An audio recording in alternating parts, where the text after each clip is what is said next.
Hello Shivaraju. ಏನಾಯ್ತು ಮಾವಯ್ಯ? ಯಾಕೆ ಗಾಬರಿಯಲ್ಲಿದ್ದೀರಾ? ಜ್ಯೋತಿ ಬೆಳಗಿಂದ ಕಾಣಿಸ್ತಾ ಇಲ್ಲಪ್ಪ.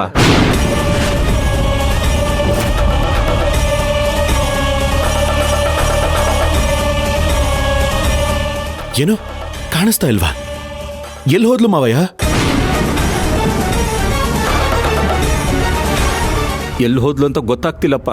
ನಾನು ಬೆಳಗ್ಗಿಂದನೇ ಹುಡುಕ್ತಾ ಇದ್ದೀನಿ. ಎಲ್ಲೂ ಅವಳು ಸುಳಿವೇ ಇಲ್ಲ. ಅದಕ್ಕೆ ನಾನು ನಿನಗೆ ವಿಷಯ ಮುಟ್ಸೋಣ ಅಂತ ಫೋನ್ ಮಾಡಿದೆ. ಮನೆ ಬಿಟ್ಟು ಹೋಗುವಂಥದ್ದು ಏನಾಯ್ತು? ನೀವೇನಾದರೂ ಹೇಳಿದ್ರಾ? ಅದು ಶಿವರಾಜು, ಪಂಚಾಯತಿ ಮುಖಂಡ್ರ ಹತ್ರ ಹೋಗಿ ಆದಷ್ಟು ಬೇಗ ವಿಚ್ಛೇದನ ಕೊಡಿಸಿ ಅಂತ ಕೇಳ್ಕೊಂಬಂದಿದ್ಲು. ವಿಷಯ ಗೊತ್ತಾಗಿ ನಾನು ಅವಳಿಗೆ ಬೈದೆ.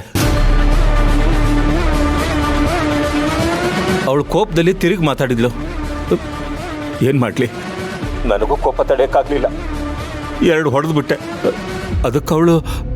ಏನ್ ಮಾವಯ್ಯ ನೀವು? ಮೊದಲೇ ಅವಳ ಮನ್ಸು ಸರಿ ಇಲ್ಲ. ಇಂಥ ಸಮಯದಲ್ಲಿ ನೀವು ಹೀಗೆ ನಡ್ಕೊಳ್ಳೋದು ಸರಿನಾ?